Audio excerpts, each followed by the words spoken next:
तो क्या कुछ कहा है संजय राउत ने और साथ ही साथ यूबीटी पक्ष के तमाम नेताओं ने और एनडीए गठबंधन के जो बाकी के बड़े नेता क्या कह रहे हैं वो सब आपको मैं बताता हूं। तो देखिए, संजय राउत ने कहा है कि ये जो प्रधानमंत्री ने माफी मांगी है ये राजनीतिक माफी है और माफी मांगने से शिवाजी का जो अपमान हुआ उसका भरपाई नहीं होगा। पुलवामा हमले के लिए भी पीएम मोदी को फिर माफी मांगनी चाहिए। संजय राउत ने कहा कि माफी मांगो छूट जाएंगे, यही है इनका। अगर सच्चे मन से पीएम माफी मांगते हैं तो 5 साल पहले 40 जवान जो शहीद हुए थे, देश दुखी था, उस वक्त देश से माफी मांगनी चाहिए थी। आपकी नाकामी से ये घटना हुई। जम्मू कश्मीर में जिस तरह से घटनाएं हुई, कश्मीरी पंडितों की घर वापसी का वादा पूरा नहीं हुआ, आपने इतना झूठ बोला है तो आपको हर दिन माफी मांगनी होगी। ये महाराष्ट्र है और यहाँ किसी को माफ नहीं करता। ये बात संजय राउत कह रहे हैं। आपको बता दें कि संजय राउत ने कहा कि महाराष्ट्र में जब पीएम मोदी आए तो काले झंडे के साथ उनका स्वागत हुआ है। और आपको आगे बता दें कि इसी तरीके से प्रियंका चतुर्वेदी हैं, उन्होंने कहा कि ये स्टैचू पीएम मोदी के प्रचार के लिए बनाया गया था और ये चुनाव को देखते हुए जल्दबाजी में बनाया गया था। ये माफी केवल राजनीतिक हताशा है। ये बात जो है प्रियंका चतुर्वेदी कह रही हैं। अब देखिए, वहीं कांग्रेस की ओर से पीएम मोदी सशस्त्र जो है माफी मांग रहे हैं, जबकि जवाबदेही तय करनी चाहिए, ये बात कही है पृथ्वीराज चौहान ने कि जवाबदेही तय होनी चाहिए। और आगे कहते हैं पृथ्वीराज चौहान की सीएम नेवी को सवालों करके कटघरे में खड़ा कर रहे हैं तो राजनाथ सिंह को जवाबदेही तय करनी चाहिए। पृथ्वीराज चौहान ने यह भी आरोप लगाया है कि कॉन्ट्रैक्ट देने में भाई भतीजावाद हुआ है। सीएम शिंदे के करीबी को प्रतिमा बनाने का कॉन्ट्रैक्ट दिया गया था। ये तमाम जो आरोप है वो एनडीए गठबंधन की तरफ से लगाए जा रहे हैं। अब आप देखिए कि एक एक करके जितने भी नेता हैं एनडीए के वो लगातार मायावती सरकार को घेर रहे हैं और इस बीच एक प्रोजेक्ट को उद्घाटन के लिए करीब करीब बताया जा रहा है कि 76,000 करोड़ का वो प्रोजेक्ट है, जिसके उद्घाटन के लिए नरेंद्र मोदी जो है वो महाराष्ट्र पहुंचे थे, मुंबई और पालघर गए थे और वहां उन्होंने संबोधन किया जहां ये तमाम बातें कही है और माफी मांगी है।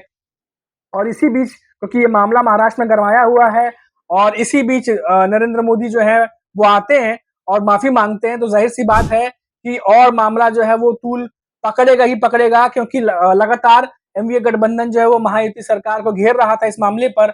और मामले को बढ़ता देख सीएम एकनाथ शिंदे ने तुरंत माफी मांगी है और उसके बाद उन्होंने टीम गठित की है जो जांच करेगी। साथ ही साथ नेवी की तरफ से भी टीम बनाई गई है जो इसके बारे में जांच करेगी। लेकिन एनडीए की तरफ से अब इस मामले को और ज्यादा जो है ढील नहीं दे रहे, वो लगातार इसको और ज्यादा घेरने के लिए अब 1 सितंबर यानी रविवार को एक बहुत बड़ी रैली निकालने वाले हैं, आंदोलन करने वाले हैं, जिसमें वो महाराष्ट्र सरकार को घेरेंगे। और साथ ही साथ बता दूं आपको कि एनडीए के तमाम नेता जो छोटे से लेकर बड़े तक, यानी जो प्रमुख नेता है, जो मेन प्रमुख नेता है, वो खुद भी वहां मौजूद रहने वाले हैं। इसमें कांग्रेस के नाना पटोले, उद्धव ठाकरे यूबीटी पक्ष से और एनसीपी से शरद पवार, और ये तमाम नेता जो है वो मार्च करेंगे। और इस आंदोलन में वो शिवाजी, छत्रपति शिवाजी महाराज का जो स्टैचू गिरा है सिंधुदुर्ग में, उसको लेकर के ये पूरा प्रोटेस्ट जो है, ये आंदोलन होने वाला है। तो यानी आने वाले समय में ये मामला और गर्मा सकता है। सिर्फ माफी भर से एनडीए के गठबंधन के जो नेता हैं वो इस मामले को जाने नहीं देना चाहते।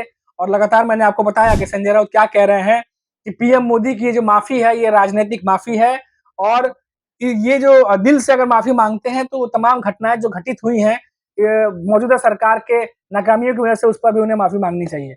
ये बात जो है संजय राउत आज कहते नजर आए।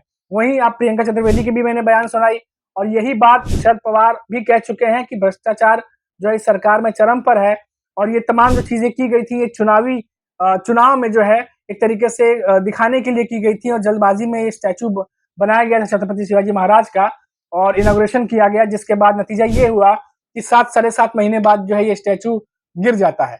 तो इसको लेकर के जो है तमाम दल वो अब महायुति को घेरने पे लगे हुए हैं।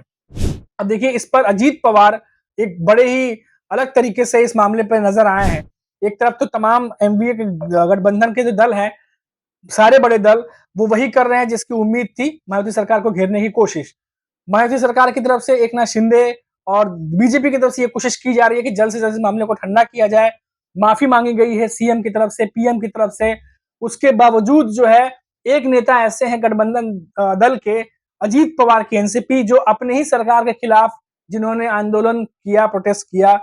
अब ये देखिए कि अजीत पवार की एनसीपी महाराष्ट्र में महायुति सरकार के जो है वो गठबंधन दल हैं और खुद वो डिप्टी सीएम है। उसके बाद ये जब घटना घटी है, उसके बाद अजीत पवार ने जो है वो माफी मांगी महाराष्ट्र की जनता से, और साथ ही साथ उनके जो पार्टी है, अजीत गुट की पार्टी, उनके तमाम नेताओं ने आंदोलन किया अपनी सरकार के खिलाफ, और ये जो घटना घटी है इसके विरोध में मौन व्रत करके उन्होंने प्रोटेस्ट किया। ये भी बड़ा एक अजीब मामला निकल के सामने आया है।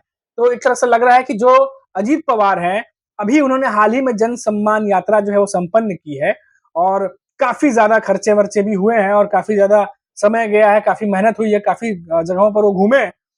अब वो ये भी लग रहा है कि ये नहीं चाह रहे हैं कि वो जो तमाम मेहनत की गई है, उससे जो एक माहौल बना है, उस माहौल को खराब किया जाए। क्योंकि छत्रपति शिवाजी महाराज का स्टैच्यू गिरना एक तरीके से महाराष्ट्र में रहने वाले लोग जो हैं, क्योंकि सभी को पता है कि वो किस तरीके से पूजे जाते हैं, उनके लिए एक भावनात्मक लगाव है, एक संवेदनशीलता है। और ऐसी घटनाएं जब होती हैं तो जाहिर सी बात है मन दुखता है। और अजीत पवार की एनसीपी ये नहीं चाह रही है कि इस घटना पर किसी भी तरीके से जो मेहनत वो कर रहे हैं, लोकसभा चुनाव के बाद विधानसभा चुनाव तक पहुंचना है, और जो इस बीच में गैप है, इसी गैप के बीच में वो अपनी इमेज पूरी बदलने में लगे हुए हैं। और बिल्कुल भी अजीत पवार ये नहीं चाह रहे होंगे कि इस घटना से चुप्पी साध कर या किसी भी तरीके से जो है अपनी एक गलत इमेज जो है पोर्ट्रे की जाए। और इसी वजह से उन्होंने पब्लिकली जो है पहले माफी भी मांग ली, और उसके बाद देखा गया कि अजीत गुट की तरफ से, उनके नेताओं की तरफ से अपने ही सरकार के खिलाफ जो है वो मौन व्रत करके प्रदर्शन भी किया गया। हालांकि रिपोर्ट्स ये थी कि खुद एकनाथ शिंदे की सरकार और बीजेपी जो गठबंधन दल है वो खुद भी हैरान थे इस बात से। लेकिन हालांकि जो होना था वो हुआ है। अब देखिए कि लगातार अभी जिस तरीके से मैंने आपको वीडियो में बताया कि लगातार महायुति सरकार जो है वो घिरी हुई है इस मामले पर, और तमाम नेता जो है वो बयान दे रहे हैं, चाहे वो देवेंद्र फडणवीस हो, चाहे वो एकनाथ शिंदे हो, लगातार इस मसले से निपटने की कोशिश कर रहे हैं। और बात दिल्ली तक पहुंची तो वहां से जब पीएम नरेंद्र मोदी जब महाराष्ट्र आए इनोग्रेशन करने के लिए एक प्रोजेक्ट का, तो वहां पर उन्होंने इस मसले पर महाराष्ट्र की जनता से माफी भी मांग ली। क्योंकि अभी तक पीएम मोदी का कोई भी बयान इस पर नहीं आया था, क्योंकि लगातार 4 दिसंबर 2023 को उद्घाटन हुआ था सिंधुदुर्ग में छत्रपति शिवाजी महाराज के इस स्टैचू का, और पीएम नरेंद्र मोदी खुद वहां उस समय मौजूद थे, जिसकी तस्वीरें सोशल मीडिया पर, इंटरनेट पर आपने देखी होगी। और उसके बाद जब ये स्टैचू गिरा, और उसके बाद से जब से मायावती सरकार, एनडीए सरकार जब घिरने शुरू हुई, तब से लेकर के एकनाथ शिंदे, देवेंद्र फडणवीस, बाकी तमाम नेता इस मामले पर निपटने की कोशिश कर रहे थे, और महाराष्ट्र के सियासी पारा हाई था। और ऐसे में पीएम नरेंद्र मोदी अगर अब आए हैं तो उन्हें इस बारे में बयान देना ही था, और जिसके लिए उन्होंने महाराष्ट्र की जनता से माफी मांगी, जिसका जो वीडियो क्लिप है, जो संबोधन था, उसका वीडियो क्लिप आपने देखी होगी। तो अभी तक सिर्फ इतना ही है कि मायावती सरकार की तरफ से कोशिश यही है कि जल्द से जल्द जो है ये मसला ठंडा हो जाए, नहीं तो विधानसभा चुनाव नजदीक है, और जाहिर सी बात है कि ये मामला ऐसा है कि उन्हें नुकसान पहुंचा सकता है। और वहीं एनडीए गठबंधन वो जरूर ये चाहती होगी कि इस मामले पर महायुति जो है वो घिरी रहे, और जो एक इमेज उनका जो एक बन रहा है, वो इमेज एनडीए गठबंधन जो है वो लोगों तक उसी तरीके से पहुंचाए। और उसी कड़ी में ये जो आंदोलन होने वाला है एनडीए गठबंधन का, ये एक हिस्सा है जिसमें महायुति सरकार को घेरने की कोशिश की जा रही है। तब देखना होगा कि ये जो आंदोलन होगा इसमें क्या कुछ बयान आता है एनडीए गठबंधन के नेताओं की तरफ से, क्योंकि तीनों प्रमुख नेता वहां मौजूद होंगे। तो जाहिर सी बात है कि फिर से मायावती पर जो है वो हमला होगा, जुबानी हमला होगा। तो इस आंदोलन का सभी को इंतजार है, क्योंकि तैयारियां जोर शोर से चल रही हैं। तो फिलहाल अभी के लिए इतना ही, फिर लौटेंगे तो बात करेंगे महाराष्ट्र की किसी बड़ी खबर पर। तब तक आप देखते रहिए 4 PM महाराष्ट्र, और मुझे इजाजत दीजिए। नमस्कार।